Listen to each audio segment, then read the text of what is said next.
काश यार दोस्तों, काश ये दुनिया वाले समझ जान कि चंद ते जान का कोई फायदा नहीं। इन्होंने दुनिया मैंने मार दी है पाकिस्तान की आवाम को कि तरक्की नहीं कर रहे, चंद ते जान की कोशिश नहीं कर रहे। उन्होंने ये नहीं पता कि उन्होंने अरबा रुपया खर्च के उत्थे जाना है, तो उत्थे की है ना दोस्तों, ना बाजरा लभना है, ना कणक लभनी है, ठीक है, ना दाल रोटी लभनी है, ना हलीम चौल लभने ने, ठीक है ना। ते दोस्तों उत्थे केड़ी शै है, पाकिस्तानी कौम है अपनी बहिस दे पाकिस्तानी होने दे अपनी कौम की तरफों ऐलान कर रहे हैं। बाहर दी कंट्री वाले सारे सुन मेरी गल नूं, असीं चंद ते इस वास्ते नहीं जा रहे कि चंद ते जाके दोस्तों कोई शै नहीं लभनी, उत्थे जाके भुखां कट्टनियां ने। उत्थे ना शहीदे दा ट्यूबल है दोस्तों, ठीक है ना, ते ना नोटी गोले वाला, ठीक है। ते चीज़ां दोस्तों असीं किंज लभांगे उत्थे जाके, साडी जिंदगी किंज बसर होएगी।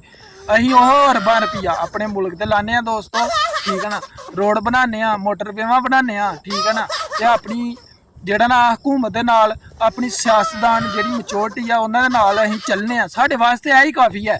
असीं चंद ते जाके अरबा रुपया नहीं जानना चाहते, असीं नहीं चाहते कि मुल्क के खजाने विचों अरबा रुपया गैब हो जाए ते ओह फालतू जाया हो जाए। इस वास्ते असीं चंद ते जाना नहीं चाहते, ठीक है ना। बाकी अमेरिका वाले जाते हैं जान, इंडिया वाले जाते हैं जान, सानू चंद नाल कोई सारोकार नहीं, क्योंकि उत्थे बंदोबस्त ही कोई नहीं दोस्तों। गल सहूलतां दी है, जिथे सहूलतां होण असीं उत्थे जाने। साडी कौम बहुत सियाणी है, फालतू जगह ते गिल्ली जगह ते इन्हां ने कदी पैर नहीं रखा।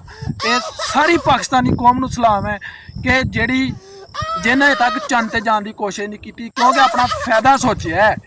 है पिछली गल कि पाकिस्तानी कौम फजूल खर्ची करना चाहती नहीं। बाकी मुल्क जाके उत्थे ऐश कर रहे हैं, असीं ऐश नहीं चाहते।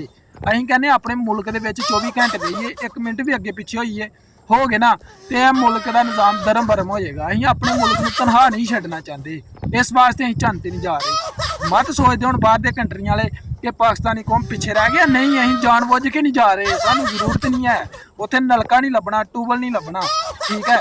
तो दोस्तों काम खराब हो जाएगा। अलहमदुलिल्लाह असीं अपने मुल्क च रह के खुश, ना चंद ते जाण की जरूरत है, ना जावांगे।